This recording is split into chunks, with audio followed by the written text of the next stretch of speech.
The year was 1825, and the air in the upper Green River country had the bite of hammered iron.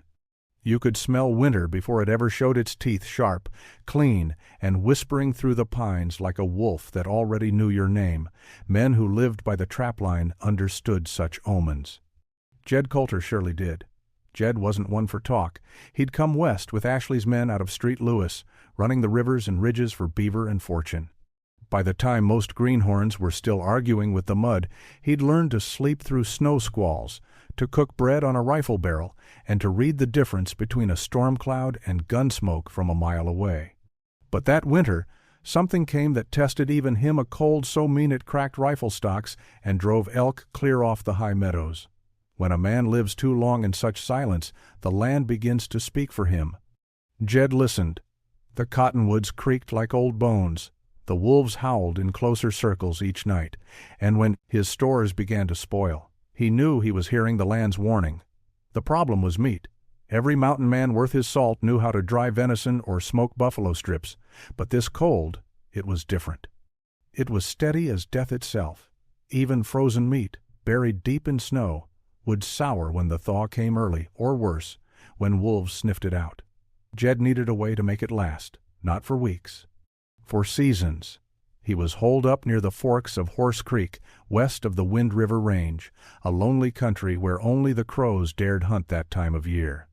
His partner, a Frenchman named Baptiste Ledoux, had gone downriver weeks before to trade with a Shoshone band. He hadn't returned. Jed was alone with a mule, 2 traps, and a dwindling stack of jerked elk that smelled a touch off even in the frost. That's when he remembered a thing an old Crow elder once told him, years back near the mussel shell. The land gives 2 gifts to those who listen, the wind and the dirt. Both will keep what you love if you treat them right. Jed hadn't understood then, but now, with hunger curling in his gut, he thought maybe he did. He set to work. First he dug. The ground was hard as stone, but he knew how to find a thawed patch, south-facing slope, pine needles thick, and just enough sun to keep the soil from freezing solid. When the hole was deep as his arm, he lined it with rocks from the creek, then built a small fire inside to dry the earth. Next he took strips of elk meat and laid them in smoke, not hot flame, but a slow curl of sage and willow bark. That smoke had to whisper, not burn. The trick wasn't to cook it, but to let the smoke's oil sink into the grain. He rubbed each piece with a mix of salt, tallow, and crushed spruce needles, what the trappers called Indian spice. Then came the secret part, the part no man else in the Rockies could quite believe later. Jed packed that smoked meat in the hole, layer by layer, sealing it with melted tallow and fine sand. Over that he laid a cover of bark and dirt, tamping it flat until it looked like nothing but ground. "Hide it from man, beast, and time," he muttered, repeating the crow's words. He marked the place not with stones, but with a bent willow twig, something only he would notice come spring. The weeks turned to months. The cold worsened. Snow came down the slopes like white curtains closing on the world. Jed hunted little. His traps froze, and the river locked up solid. He burned green pine for warmth, which smokes a man's cabin like a chimney, but it kept his fingers working. He waited. When the thaw finally came, the world smelled of wet earth and rot, but not his meat. He dug up one cache, half fearing what he'd find. What he uncovered was sweet-smelling, clean and red as the day it was buried. The tallow had hardened into a seal against the air, and the sand drew out the last of the moisture. He smiled, a rare thing.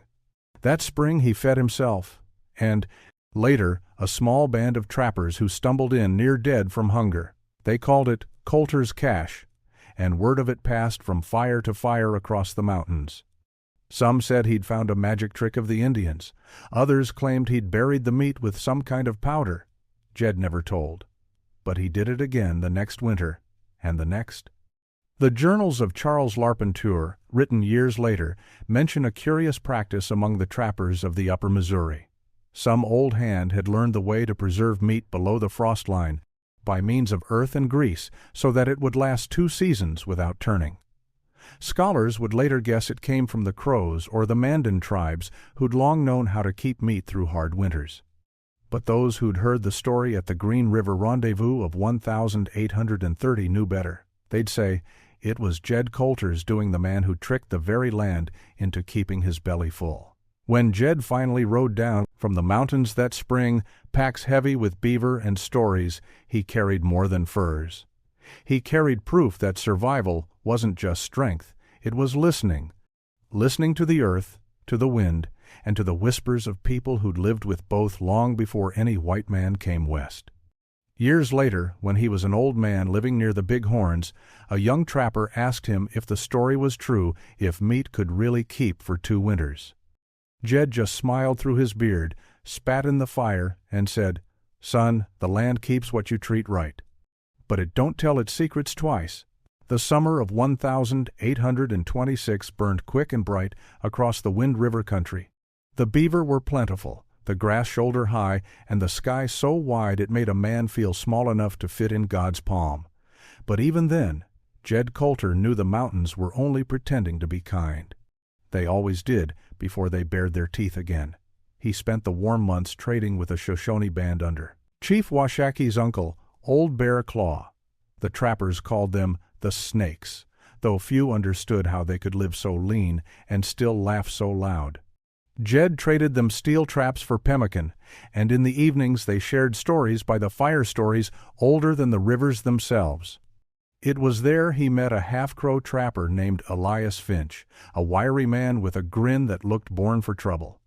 Finch had heard the tale of Colter's buried meat. "2 winters, you say?"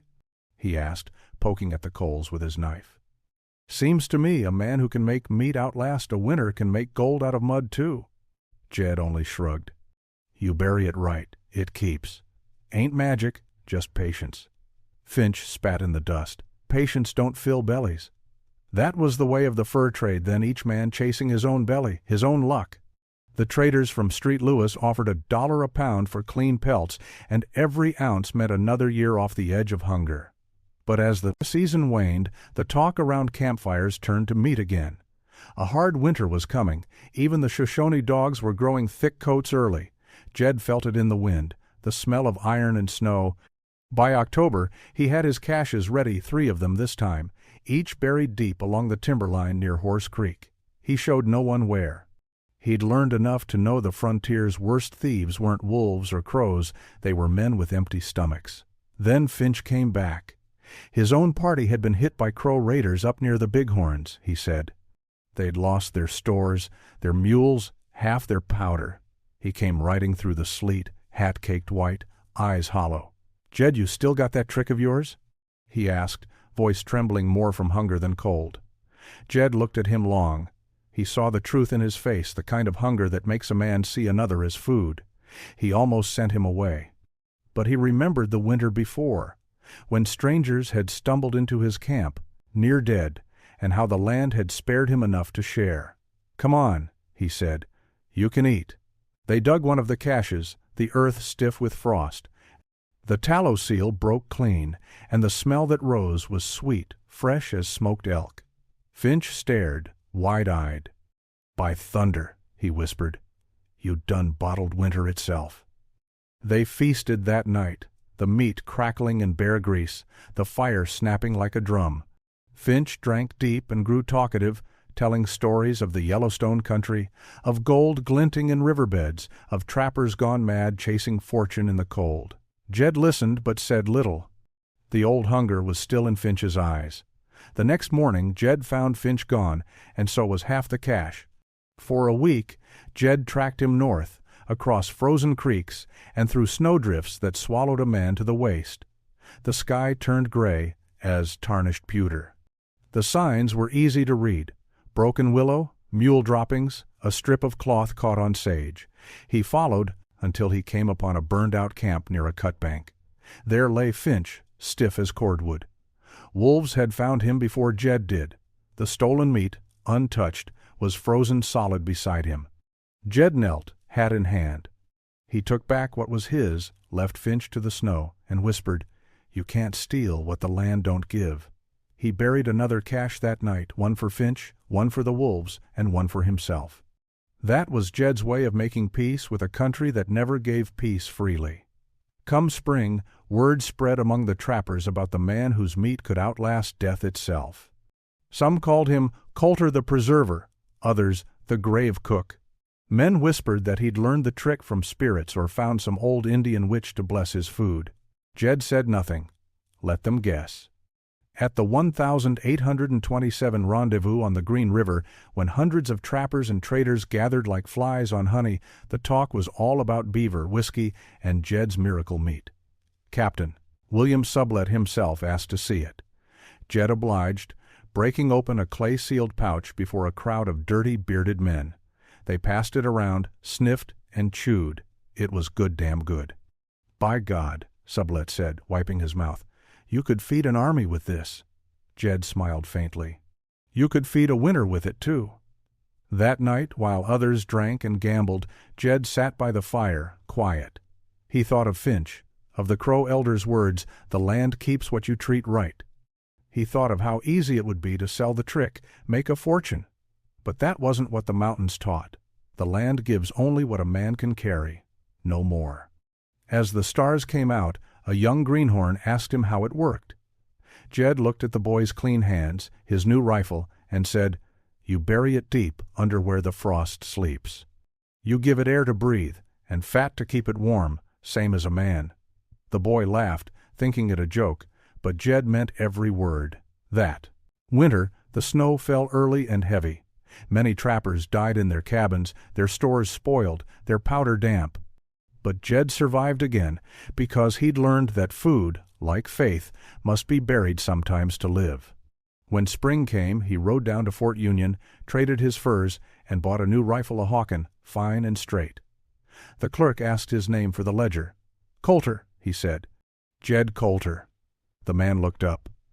"You the one they say can make meat last 2 winters?" Jed only smiled. "Meat don't last. Men don't neither. But stories'll keep." He signed the book, pocketed his powder, and rode back toward the mountains, where the wind was always talking and the earth still kept his secrets. The summer after the rendezvous came on hard and hot. The Green River ran low, clear enough that a man could count every pebble on its bed. Game thinned. Beaver were trapped near out, and talk turned from pelts to new country rumors of untouched streams, north of the Yellowstone. Jed Colter listened, but said little. He'd learned long ago that the land punished greed quicker than any bullet. Then Captain Sublette came calling again. "Colter," he said, "I'm heading a party through Crow territory come August. We'll open a line clear to the Yellowstone. You know that country better'n any man alive. We'll need you." Jed studied the horizon, smoke from far-off fires smudging the sky. "Crowland's no place for a white man come uninvited," he said. Sublette grinned. "We'll take gifts and trade. You keep us fed. Word is you've got a way to make meat last forever." Jed shook his head. "Nothing lasts forever, but I'll come." They left the Green on the 1st of August, 6 trappers, 2 pack mules, and a single wagon creaking with trade goods. The mountains rose blue and solemn ahead, their flanks scarred with last year's fire. For a time the going was easy. Elk ranged the valleys, and the rivers still ran cold. But as they climbed toward the Absaroka Range, the country turned cruel rocky draws, thin air, and storms that rolled down the peaks like iron curtains. By the 3rd week, their fresh meat was gone. The sun baked what little jerky they had into strips fit for shoe leather. The men grew cross and thin-eyed. That night, as lightning licked the ridge tops, Jed dug into one of his caches, an old one he'd buried 2 years back, near a stand of lodgepole pines. He found it under the same bent willow that had marked it before. The seal broke with a dull crack, and the smell that rose made the men stare. Sublette took a bite and laughed. "By the Lord, Colter, you've trapped time itself." But the laughter died quick when the next day brought arrows singing from the tree line. The first shaft took their mule. The second hit McGill in the shoulder. The trappers dove for cover, rifles cracking against the echoing stone. Jed caught sight of painted faces moving through the brush. Crow warriors, a dozen at least. He shouted for the men to hold fire, waving a white scrap of cloth. "Don't shoot," he called. "They ain't our enemies unless we make 'em so." Sublette cursed but lowered his gun. The firing stopped. The mountain went still but for the hiss of rain on pine needles. Then a voice answered from the ridge, deep and steady. It spoke in Crow, a language Jed knew enough to understand. Why do white men come again with their fire sticks and their greed? Jed stepped out slow, palms open. We come to trade, not to fight, he said. We've food and gifts, no harm. An old warrior stepped forward, feathers wet against his shoulders. His name, Jed would learn later, was Many Coos, a chief among the Apsaluk. He looked Jed over, then pointed to the ground where the cache lay open, the meat packed in tallow, the layers of sand and bark. You bury food, the chief said in halting English. Like Crow women do before snow. Who taught you this? Jed met his gaze. A Crow elder, long ago. I listened. Many Coos studied him for a long moment, then nodded once. A man who listens may live. Come.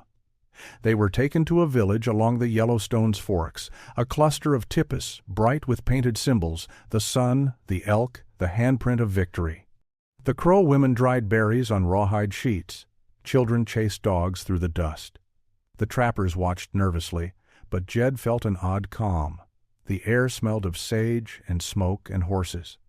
Inside Many Coos' lodge, they shared the cached meat. The chief tasted it, nodded, and called for the elders.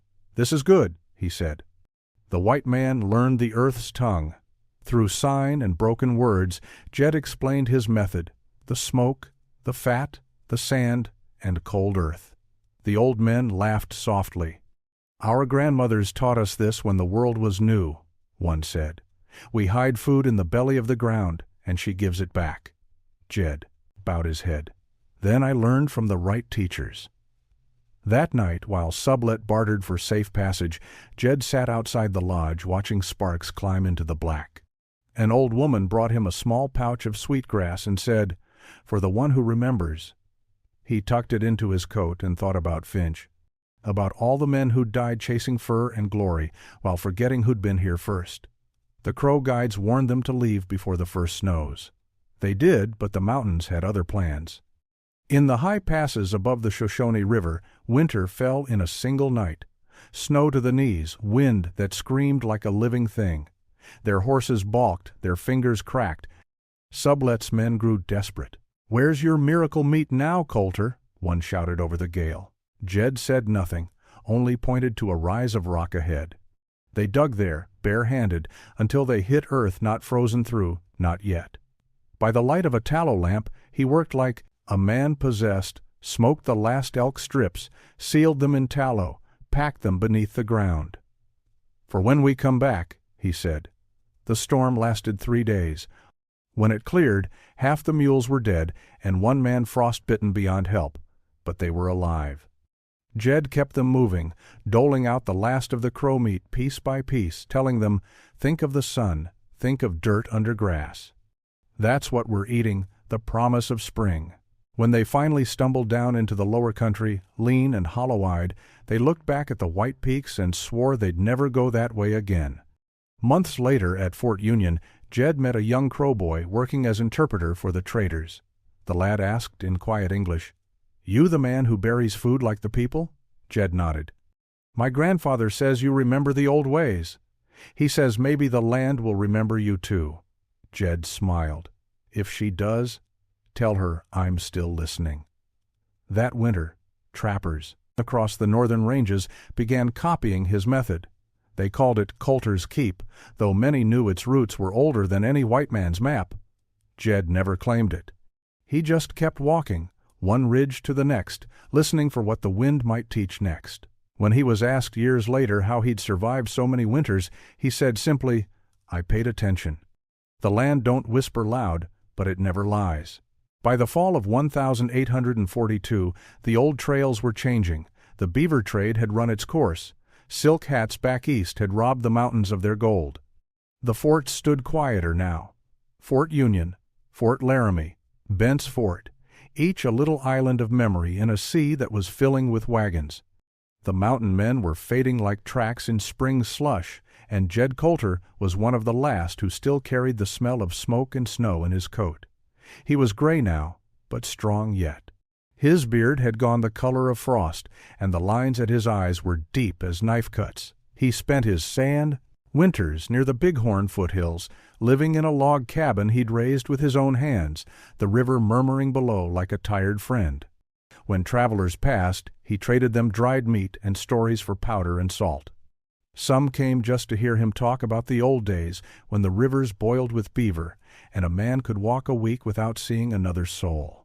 But that autumn brought strangers different from the old breed.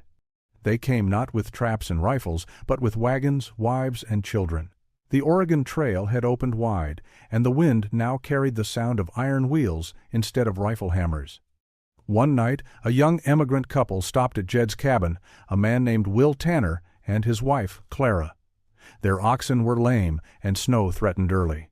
Jed fed them from a cache behind his cabin meat, smoked and sealed, the same way he'd done for 20 years. When Clara tasted it, she smiled, astonished.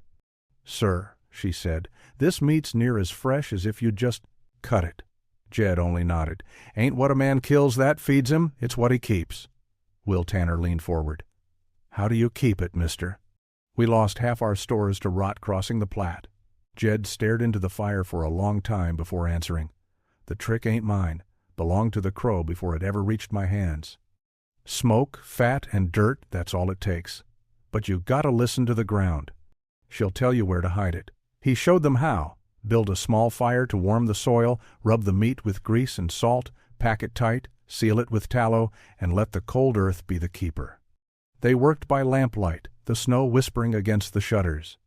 When the job was done, he handed Will a strip of the finished elk jerky. "That right there," he said, "might see your grandkids west of the Blue Mountains." 2 weeks later, the storm hit. It came out of the north like a white wall, swallowing the land from horizon to horizon. The Tanner wagon was caught in the open, their oxen driven mad by wind. When they didn't return, Jed set out after them, snow to his thighs, his old Hawken slung across his back. He found the wagon half buried near the base of a bluff. The oxen were dead. Clara huddled inside, holding her newborn child, her face blue with cold. Will lay outside, frozen stiff where he'd tried to cut more wood. Jed pulled the woman and baby into his buffalo robe and dragged them back through the storm, 1 mile, then 2. At his cabin, he laid them by the fire and fed her bits of thawed meat, whispering, "Come on, now, the land ain't through with you." She lived, the child, too. Jed nursed them through the winter, using what was left of his buried stores. By spring, Clara was strong enough to travel again.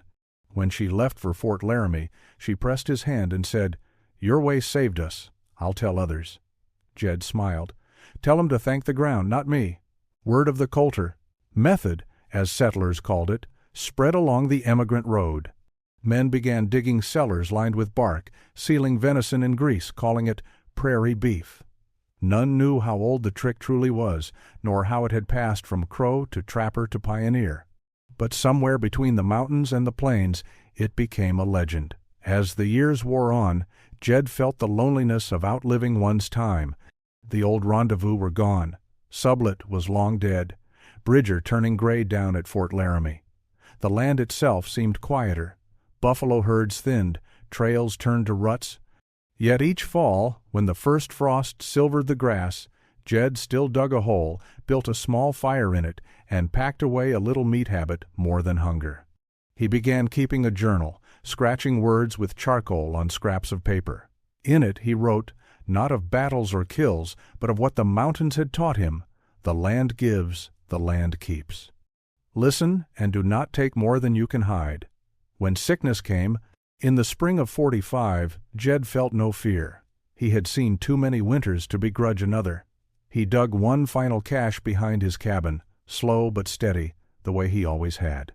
Into it he laid not food but his journal, wrapped in oiled cloth, and a pouch of sweetgrass the Crow woman had once given him. He marked the spot with a bent willow. That night, as the river sang below, he sat by the fire and spoke softly to the empty room. "I kept what you taught me," he said.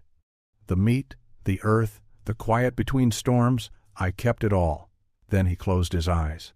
In 1885, a survey crew clearing land along the Bighorn River dug into an old pit lined with stones.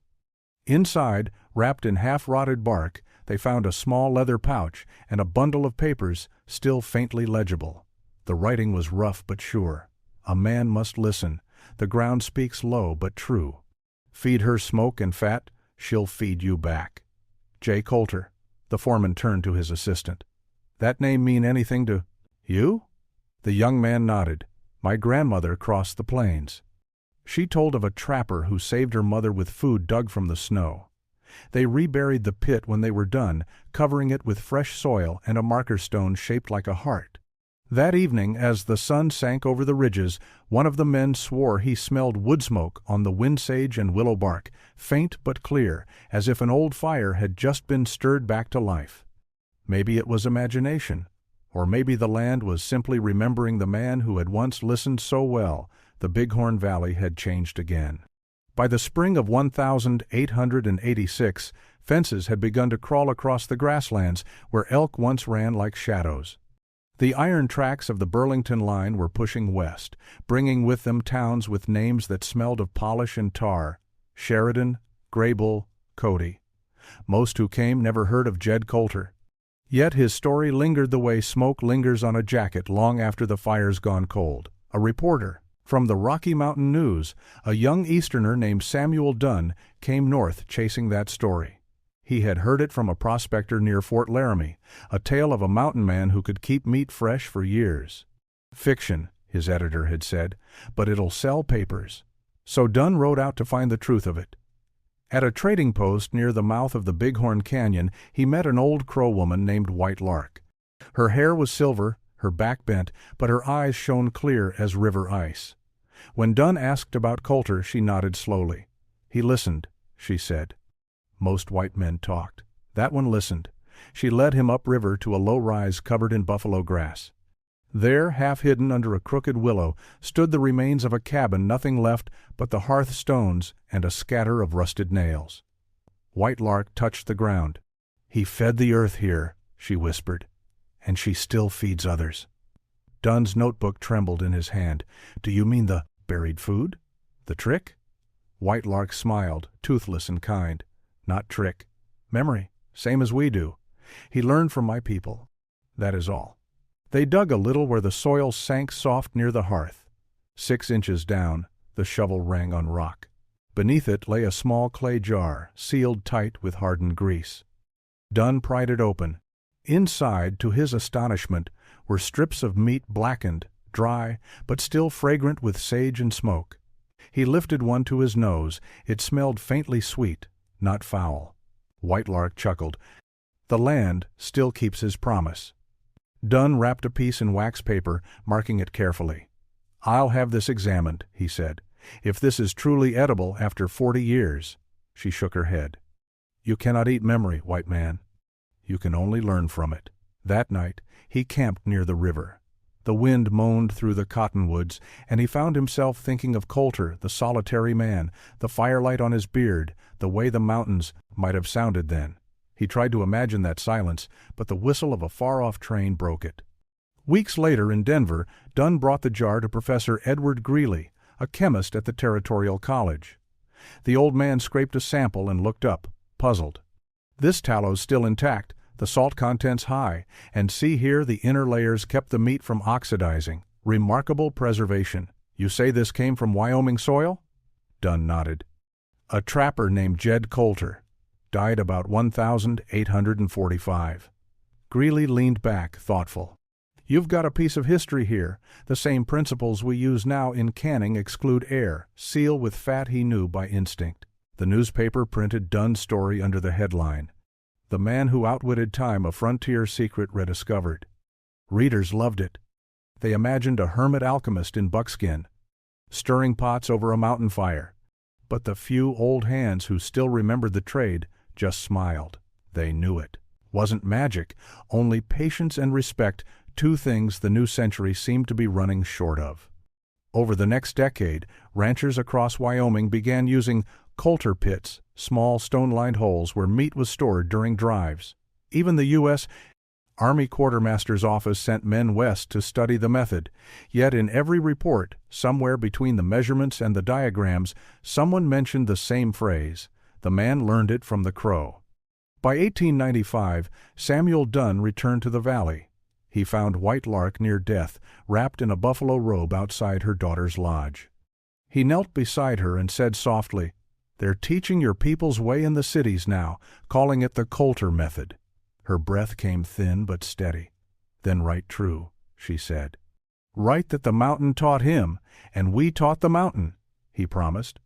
But when his article appeared in print that winter, the editors cut the line. "Too mystical," they said. "Readers want heroes, not lessons." In the spring of 1901, a small museum opened in Pinedale, the Museum of the Mountain Man. Among its exhibits stood a weathered rifle, a clay jar half filled with tallow, and a folded scrap of paper labeled Journal of Jed Colter. Few visitors stopped to read it, but those who did found the final entry written in a trembling hand. "The wind keeps my words when I am gone. Feed the earth, and she will feed you. Do not take more than you can hide." That display stayed for decades, gathering dust until a park ranger named Tom Bray restored it in 1939. When he opened the jar, the scent of smoke and sage still lingered faintly. He swore it smelled of winter. Today, when archaeologists speak of early preservation on the frontier, they mention the Crow, the Mandan, and one enigmatic trapper whose method mirrored both. They test fragments of grease, grains of sand hardened into tallow crusts, and call it primitive refrigeration. But among the Crow elders, the story remains simpler. Around their fires they still say, "There was once a white man who listened. He fed the earth well, so the earth remembered his name." And sometimes, when storms roll down from the Absarokas and the air smells of sage and snow, ranchers along the Bighorn claim they hear a voice in the wind, a low murmur, half laughter, half prayer. They say it sounds like an old man teaching, slow and patient. Smoke, fat, and dirt, that's all it takes. But you gotta listen. The summer of 1913 was a dry one. The grass in the Bighorn Basin crackled underfoot, and the sun baked the ridges white as bone. Near the mouth of Piney Creek, where once the trappers held their great rendezvous, a gathering of a different kind took place. Ranchers, school teachers, a few gray-bearded fur men too stubborn to die, all came to watch the unveiling of a simple cedar marker. It read, "In memory of Jed Colter, trapper and friend of the Crow, 1793 1845. The crowd stood silent. A boy waved a small flag, and a preacher read a short verse about the wilderness and man's dominion over it. But the oldest man there, Eli Tanner, leaned on his cane and muttered to no one in particular, he never wanted dominion, just peace with the place. Tanner had known Colter in his youth, back when the beaver still fetched $1 a pelt and whiskey came by the keg, not the bottle. His hand shook as he reached for the cedar marker, tracing the carved letters with a reverent touch. That night, when the crowd drifted away and the lanterns went out one by one, a handful of old-timers lingered near the fire. Their talk slipped from news of the war brewing in Europe to the old days, Jim Bridger's tales, the Blackfoot fights, the Yellowstone winters. Tanner spat into the flames and began his story slow, his voice thick with smoke and memory. "You boys talk about survival like it's a game. Back then it wasn't. Jed Colter wasn't no hero. He just knew when to listen. He learned from the Crow how the earth breathes, how frost can be your friend if you let it. That man could keep meat through 2 winters without a touch of rot. I seen him do it." The young ranch hands leaned in, eyes wide. "How, Mr. Tanner? Some secret recipe?" Tanner chuckled. "No recipe. He'd dig pits on the north side of a slope, line 'em with stone, then pack the meat in ash and grease, seal it under frozen earth. When summer came, he'd keep it shaded and sealed. Smelled clean as pine when he opened it again come spring." They listened, half believing, half doubting. Then Tanner's tone softened.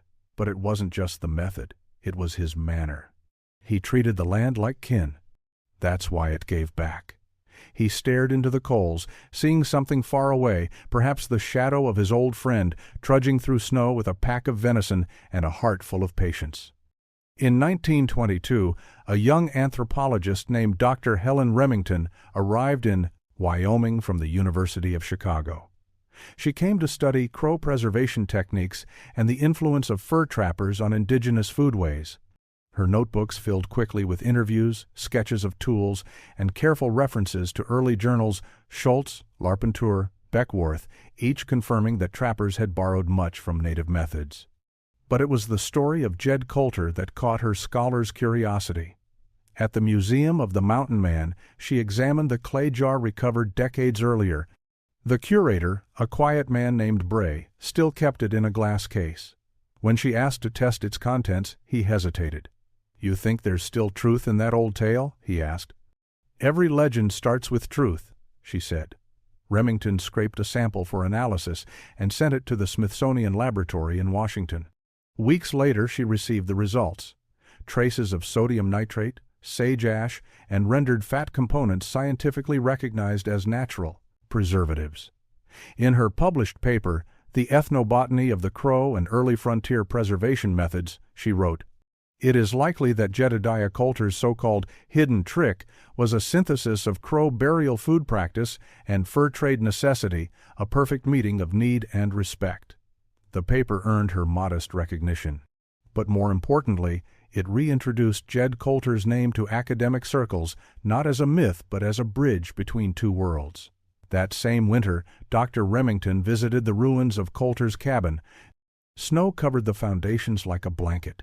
She stood there, breath clouding in the cold, and imagined the man himself a solitary figure mending his traps, firelight flickering against the walls. She found a few scraps near the hearth. A rusted knife blade, a piece of iron kettle, and a fragment of tallow-caked cloth. She packed them carefully, thinking of Tanner's words, "He never wanted dominion." That night she camped by the river. Her fire cracked softly, the way old stories do when they're almost forgotten. And just as the last ember died, she thought she heard a whisper in the wind, "Feed the earth, and she will feed you." She smiled, wrote it down in her notebook, and titled the page, "The Last Lesson of the Mountain Man."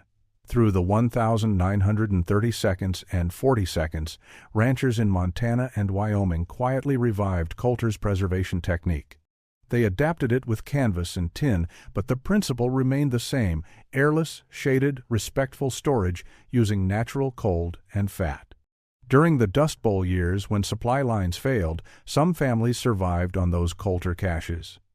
The Rocky Mountain Fur Trade Journal later ran an article titled "The Meat That Waited for Spring," citing Dr. Remington's work and early crow records. Historians debated whether Colter truly existed. As described, some claimed he was a composite of several trappers, but the locals knew better. Every valley keeps its ghosts. Even the American Mountain Men Association, founded decades later, retold the tale during their annual gatherings. Around their fires, dressed in buckskins, they still honor the lesson. Between songs and laughter, one man inevitably repeats the line, "You can't own the mountains. You can only ask to stay."